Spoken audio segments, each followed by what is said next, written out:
Hey, sports card collectors, sports card investors, my collectibles friends, how's everybody's Monday doing? I'm actually filming this on Sunday. It will come out on Monday, and I'm excited to do this one. I'm joining up again with a couple of my hobby buddies, Boris at the Hobby Box and Brad at the Comeback Card Investor YouTube channels. We're doing these to where we're doing the same topic, essentially, the same sort of topic. So I'll just kind of dive right into this. Actually, before I dive in, let me not forget, please subscribe, hit the notification bell, the like button, all of those things so we can get some action on our video. We can get some traction in those search rankings with the algorithm and all that. It would really help us out a lot.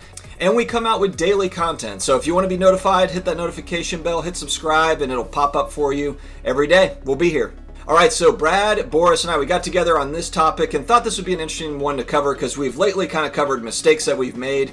We've talked about it at length, especially on my channel. I've talked about losses, disappointments. Obviously, this year has not been ideal in many different ways, but we also wanted to end the year also on a high note and talk about some of our victories, if you will, some of the some good things that happened in 2020, because frankly, there was some really good things that happened personally for us. So, wanted to cover kind of a different type of topic. And so what I'm going to do, I'm going to talk about 3 sales that I made, good sales, kind of profit, buy, sell type sales, share those with you, and then as well as kind of a personal achievement, a goal that I surpassed that I'll share with you at the end as well. So stick around, hit that subscribe notification bell. Let's go ahead and jump right into it.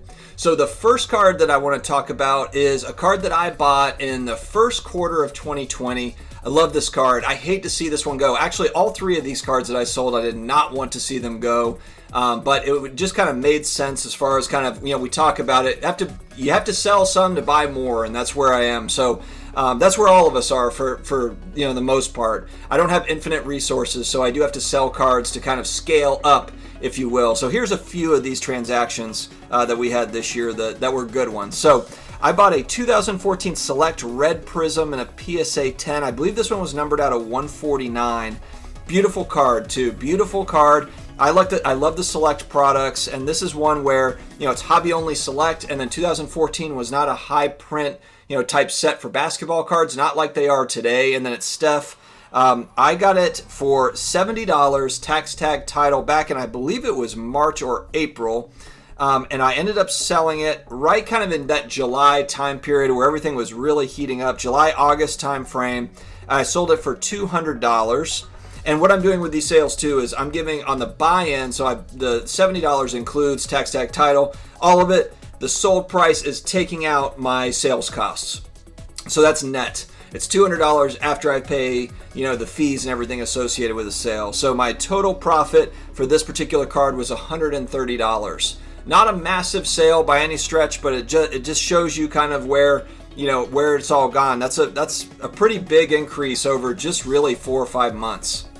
All right, next up, this is one that was sad to ship away. I'm not kidding. I mean, you'll understand why in a second. This is the 1980 Topps Bird Magic rookie card, Julius Erving, and a PSA 5.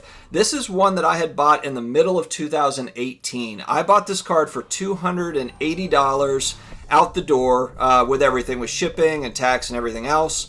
I sold it. I believe this one was also in June or July. But my net, after paying all my fees and everything, was $950 on the sale. And my total profit was $670 for this particular card. So this was a good transaction, but this is an iconic card. I didn't want to let it go, but at the same time, it is kind of a lower grade. It's a PSA 5 to where ideally in the long run, my goal is to have more like a 7 or an 8 that I'm holding on to long term, a PSA 7 or an 8. So I was okay, to kind of let it go. And I was really turning a good profit there, and I could put that into other things. So I let the Bird Magic rookie go. Honestly, I was sad packing that one up because that is an iconic card. I love that card. All right, last but certainly not least, this is a card that, again, I love the card. I'm a huge Dallas Mavericks fan, Luka Doncic fan. I bought a 2019 Prism Silver and a PSA 10. This was back in May-ish time frame. This came out, it was one of the first ones, I believe, too, to kind of hit on eBay. I was looking for them, and I just wasn't seeing much out there, and I bought it. I saw one pop up, and I bought it for $238, with everything, with tax and everything, shipping. and was able to sell that one, I believe, kind of right at the end of July, August time frame.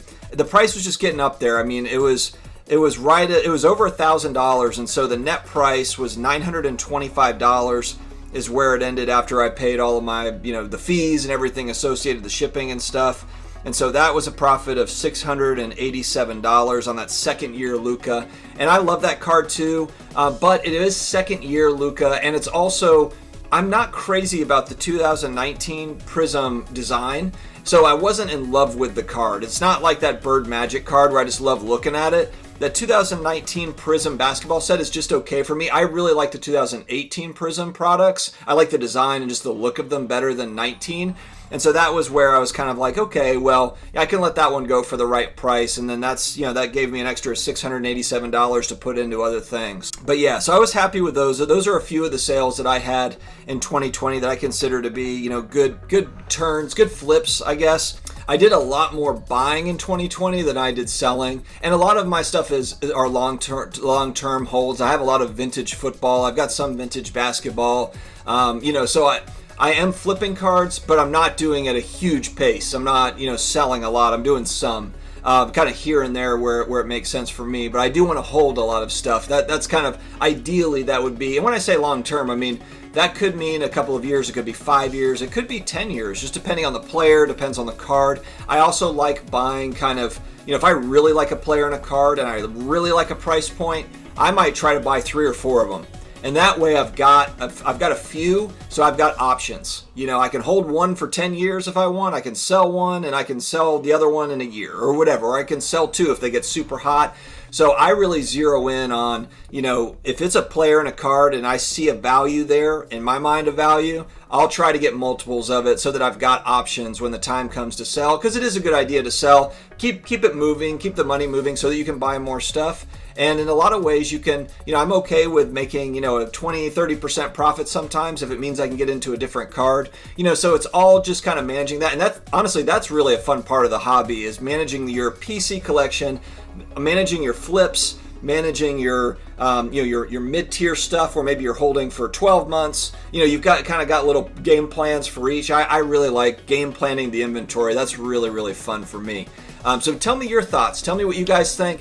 Give me some of your victories in the comments, because I know, like I said, we've talked about our losses, we've talked about our mistakes, but it's also good to talk about some of the high notes. We need to stay positive, head into 2021 with some fire, because we've got to have, let's have a good year in 2021. Let's have a better year as we go forward. Every year should be a better year. Let's have that as a goal.